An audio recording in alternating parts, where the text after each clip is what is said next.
No auge do poder babilônico, o rei Nabucodonosor teve um sonho que o perturbou profundamente. Nenhum de seus magos, adivinhos ou sábios conseguiu revelar o significado daquela visão misteriosa. Foi então que Daniel, um jovem hebreu cativo, buscou ao Deus dos céus e recebeu a interpretação que mudaria a história. O rei havia visto uma grande estátua, cabeça de ouro, peito e braços de prata, ventre e coxas de bronze, pernas de ferro e pés de ferro misturado com barro. Daniel explicou que cada parte representava um império que dominaria o mundo em sequência. A cabeça de ouro simbolizava a Babilônia, o império de Nabucodonosor, glorioso e reluzente em poder. O peito e os braços de prata apontavam para o domínio dos medos e persas, que substituiriam a soberania babilônica. O ventre e as coxas de bronze representavam o Império Grego, rápido e conquistador, liderado por Alexandre, o Grande. Já as pernas de ferro simbolizavam Roma, o império mais duradouro e influente da história antiga, cuja força moldou o sistema jurídico, político e cultural do Ocidente. Mas o detalhe mais intrigante estava nos pés de ferro e barro, a mistura que Daniel descreveu como um tempo de divisões, alianças frágeis e instabilidade, o reflexo do mundo moderno. Essa parte da profecia indica uma era em que os reinos humanos, embora poderosos e tecnologicamente avançados, estariam divididos em valores, ideologias e interesses. É o retrato da nossa sociedade, globalizada, interconectada, mas espiritualmente fragmentada. O sonho ainda mostra uma pedra que se desprende sem o auxílio de mãos humanas e atinge a estátua, destruindo-a completamente. Essa pedra representa o reino de Deus, um poder que não vem dos homens, mas do alto, e que substituirá todos os reinos terrenos. Assim, a profecia de Daniel não é apenas uma cronologia de impérios, é uma linha do tempo espiritual, que começa na Babilônia e termina com o estabelecimento do reino eterno. Hoje, ao olhar para as nações em conflito, para o colapso moral, político e social do mundo, é impossível não perceber que estamos vivendo justamente nos pés da estátua. As estruturas que pareciam sólidas estão ruindo, os sistemas econômicos vacilam, os governos se dividem, e as alianças, assim como o ferro e o barro, não conseguem se unir. Essa profecia não serve apenas para contar o passado, mas para alertar o presente. Daniel viu que, no fim, todos os impérios humanos cairiam diante da justiça divina. E é aqui que começa a conexão com o segundo tema, os pés de ferro e barro, o símbolo perfeito da era moderna, uma humanidade dividida entre força e fragilidade, progresso e caos, fé e incredulidade. A parte final da estátua que Nabucodonosor viu, os pés formados de ferro e barro, representa o período mais instável de toda a profecia. Daniel descreve essa mistura como algo que terá parte da força do ferro, mas também a fragilidade do barro. Essa imagem poderosa é o retrato perfeito da nossa era moderna, um tempo em que os povos e governos parecem unidos por tratados, tecnologia e economia, mas na verdade vivem sustentados por uma base quebradiça, contraditória e em constante risco de desmoronar. O ferro simboliza a força, o poder militar, o avanço científico, o domínio das nações tecnologicamente superiores. O barro, por outro lado, simboliza a fraqueza, a corrupção moral, a instabilidade social e o desgaste espiritual. E é exatamente essa combinação que define o mundo atual, potências globais que parecem invencíveis, mas internamente corroídas pela divisão, pelo medo e pela desconfiança. Hoje vemos alianças políticas que se rompem de um dia para o outro, blocos econômicos que oscilam, nações que se dividem internamente entre ideologias opostas. É como se o mundo estivesse tentando permanecer de pé sobre pés rachados. A profecia de Daniel parece ecoar nas manchetes: reinos tentarão se unir, mas não se ligarão um ao outro, assim como o ferro não se mistura com o barro. Essa divisão não é apenas política, é espiritual e moral. Vivemos em uma época que valoriza o progresso material, mas despreza a verdade espiritual. A ciência substituiu a fé, o poder substituiu o amor, e a tecnologia, que prometia unir a humanidade, acabou revelando sua maior fragilidade, a incapacidade de curar o coração humano. A globalização, que deveria nos aproximar, expôs ainda mais as diferenças. Enquanto o mundo fala em unificação, o que vemos é o aumento do conflito entre povos, religiões, culturas e valores. Nunca estivemos tão conectados pelas redes, e ao mesmo tempo tão divididos na alma. O ferro e o barro da estátua são, portanto, mais do que uma metáfora, são a essência de um sistema que tenta sustentar-se sobre bases humanas, ignorando o fundamento divino. Essa parte da profecia de Daniel também revela um aviso: quando a mistura se tornar insustentável, a pedra, símbolo do reino de Deus, virá e destruirá todos os sistemas humanos. Isso não é apenas uma destruição física, mas uma transformação espiritual completa. O que for construído sobre o orgulho e a injustiça cairá. O que for firmado na verdade e na fé permanecerá. E é exatamente nesse cenário de fragilidade e caos que surge a conexão com o terceiro ponto. Porque, enquanto os pés da estátua representam o mundo dividido de hoje, as 4 bestas do capítulo seguinte de Daniel mostram os sistemas e poderes que dominam esse mundo dividido. Cada uma delas encarna uma força global, uma ideologia, um domínio espiritual e político que age nos bastidores da história. Enquanto o sonho da estátua mostrava a sucessão dos impérios pela perspectiva humana, grandiosa, imponente, dourada, a visão das 4 bestas no capítulo 7 de Daniel revela o mesmo panorama sob a ótica de Deus. Reinos que parecem civilizados e poderosos aos olhos do mundo, mas que, na verdade, são feras selvagens, movidas por ambição, violência e orgulho. Daniel vê o mar agitado pelos ventos dos 4 cantos da terra, símbolo do caos político e das nações em constante conflito, e dali surgem 4 criaturas diferentes: um leão com asas de águia, um urso erguido de um lado, um leopardo com 4 asas e 4 cabeças, e por fim uma besta terrível e espantosa, com dentes de ferro e 10 chifres. Cada uma representa uma fase do poder mundial: Babilônia, Medo-Pérsia, Grécia e Roma. Mas, mais do que impérios passados, essas figuras revelam sistemas espirituais que continuam atuando através da história. O leão representa o orgulho e o domínio, o urso, a força opressora, o leopardo, a velocidade e a astúcia, e a 4ª besta, que Daniel descreve como indescritível, simboliza a corrupção total, um sistema global que mistura poder político, controle econômico e influência espiritual. Essa última besta, que carrega 10 chifres, símbolo de reinos e autoridades, aponta para um poder coletivo que ressurgirá nos tempos finais, um império mundial unificado, mas contrário a Deus. No meio desses chifres, Daniel vê surgir um pequeno chifre, que cresce e começa a dominar os demais. Ele tem olhos humanos, sinal de inteligência, e uma boca que fala com arrogância contra o Altíssimo. Esse pequeno chifre é mais do que um líder ou nação. É um sistema que pretende substituir Deus pela autoridade humana, manipular a verdade, controlar consciências e reescrever valores. Hoje, esse espírito já se manifesta em diversas formas: a idolatria do poder, o culto à tecnologia, a negação da fé, o relativismo moral e o avanço de sistemas que buscam controlar a informação, o dinheiro e até a mente das pessoas. O que Daniel viu em visão, nós estamos vivendo em realidade. A besta não é apenas um governo. É um sistema global, uma rede de domínios políticos, econômicos e culturais que trabalha para enfraquecer a fé e uniformizar o pensamento humano. Mas o mais fascinante nessa visão é que, mesmo diante dessa força terrível, Daniel vê o trono de Deus sendo estabelecido. Assentou-se o ancião de dias, 1000 milhares o serviam, e o juízo foi estabelecido. A cena muda completamente. O caos da terra dá lugar à ordem divina. A besta é julgada, o poder humano é destruído e o domínio é entregue ao Filho do Homem, que vem sobre as nuvens, Cristo, o verdadeiro Rei.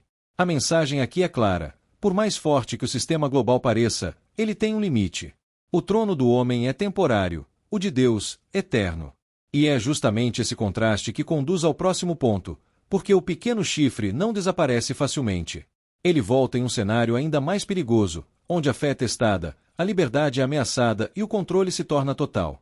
É o que veremos no próximo tópico: o surgimento do sistema do anticristo, e como ele já começa a se formar em meio ao avanço tecnológico e espiritual do nosso tempo. Quando Daniel observa a 4ª besta, aquela mais terrível e poderosa que todas as anteriores, ele nota algo que o deixa profundamente inquieto. Entre os 10 chifres que representam reinos e autoridades, surge um pequeno chifre, aparentemente insignificante no início, mas que logo cresce, arranca 3 outros e assume um poder desproporcional. Esse pequeno chifre não é apenas um governante político. Ele simboliza um sistema global de domínio e engano, que une poder, religião e tecnologia para controlar não apenas corpos, mas também mentes e corações. Daniel diz que esse poder falará palavras contra o Altíssimo e perseguirá os santos, tentando mudar tempos e leis, uma profecia assustadoramente atual. Hoje, vivemos uma era em que leis espirituais, valores morais e princípios de fé são constantemente reinterpretados ou ridicularizados. O certo virou errado, o mal se disfarça de bem, e a verdade foi substituída pela conveniência. O espírito do pequeno chifre já está agindo, não com espadas ou exércitos, mas com informação, influência e controle psicológico. Nunca a humanidade esteve tão vigiada. Câmeras, satélites, algoritmos, reconhecimento facial, bancos de dados globais, rastreamento digital. Cada passo, cada escolha, cada pensamento expresso nas redes é registrado, classificado e analisado. O sonho de Nabucodonosor se funde agora com a visão de Daniel. O império humano voltou a se erguer, não de pedra e ouro, mas de dados e circuitos. E mais uma vez, está tentando substituir a soberania divina pela autoridade total do homem. A profecia de Daniel ecoa no livro de Apocalipse, onde João fala sobre uma besta que se levanta com poder sobre todas as nações e exige adoração. Muitos estudiosos associam essa conexão como uma linha direta entre o pequeno chifre e o anticristo, figura simbólica ou literal que representa o ápice do engano humano. Não se trata apenas de um líder carismático, mas de um sistema que promete paz e segurança, enquanto, nas entrelinhas, troca a liberdade espiritual pela obediência cega a um poder centralizado. Esse sistema pode se manifestar por meio de governos autoritários, corporações tecnológicas globais, manipulação midiática ou até pela substituição gradual da fé em Deus por uma fé na ciência e na inteligência artificial. A humanidade está caminhando para um ponto onde o controle total parecerá natural e até desejável. É o tipo de domínio que Daniel descreve quando diz que o pequeno chifre devorará a terra e a pisará aos pés. Mas o profeta também vê algo além da escuridão. O poder do pequeno chifre é limitado pelo tempo determinado por Deus. A profecia anuncia: o juízo será estabelecido, e o domínio lhe será tirado, para ser destruído e consumido até o fim. Isso significa que, por mais que o sistema do anticristo pareça triunfar, ele já nasce com data de validade. Essa visão é um alerta, mas também uma promessa. O povo fiel de Deus não está desamparado. Mesmo em meio à vigilância, à manipulação e ao medo, existe um reino invisível crescendo dentro dos corações que não se dobram. É o reino que Daniel viu sendo entregue aos santos do Altíssimo. E é exatamente aí que a profecia ganha sua virada. Quando o mundo parece dominado pelo poder das máquinas e pela arrogância humana, surge o que Daniel descreve como o Filho do Homem vindo nas nuvens, o retorno glorioso de Cristo e o início de um reino que jamais será destruído. Esse é o ponto de virada, o clímax da história, e o tema central do próximo tópico: o reino eterno que substituirá todos os impérios humanos e restaurará a justiça divina sobre a terra. Quando Daniel termina de descrever a ascensão e queda dos impérios humanos, sua visão muda completamente. O cenário de caos, feras e arrogância dá lugar a um tribunal celestial, majestoso e silencioso, onde o verdadeiro juiz toma o trono. Ele o chama de o Ancião de Dias, uma figura envolta em luz, vestes brancas como a neve e trono de fogo flamejante. Milhares e milhares o servem, e diante dele os livros são abertos. Nesse instante, todo o poder humano é reduzido ao que sempre foi, poeira diante da eternidade. A besta, símbolo do império humano final, é julgada e destruída. O pequeno chifre que desafiava o Altíssimo é silenciado. E então, Daniel vê algo que supera todas as visões anteriores.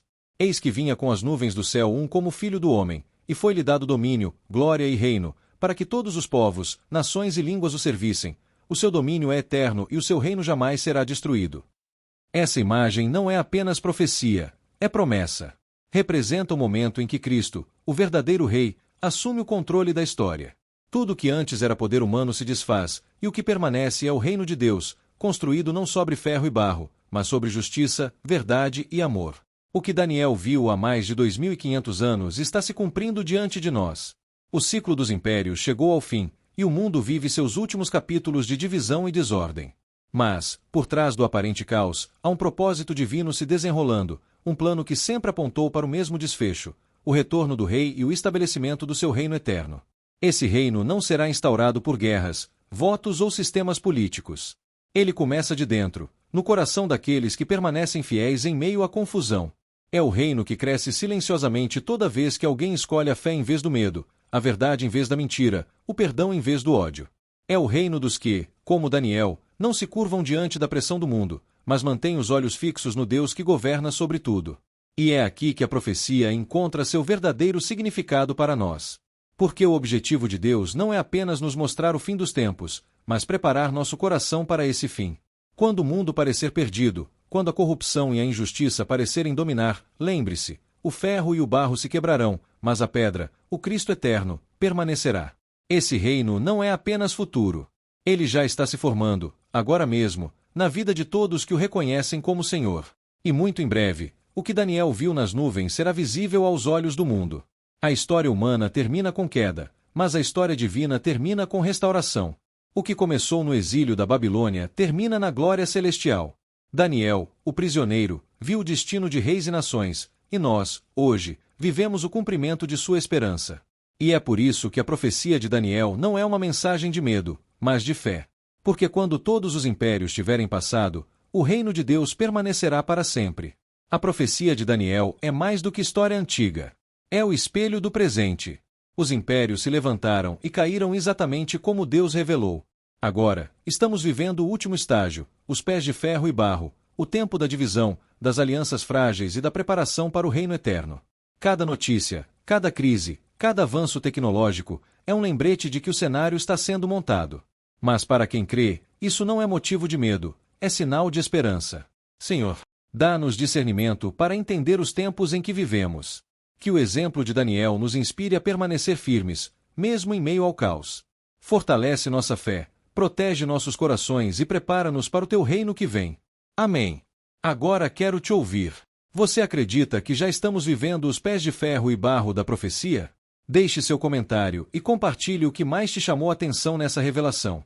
No próximo vídeo, vamos mergulhar na visão das 70 semanas de Daniel, a contagem exata que aponta para a vinda do Messias e os eventos do fim dos tempos. Inscreva-se no canal, ative o sininho e compartilhe essa mensagem com quem precisa despertar espiritualmente. Porque o futuro já começou.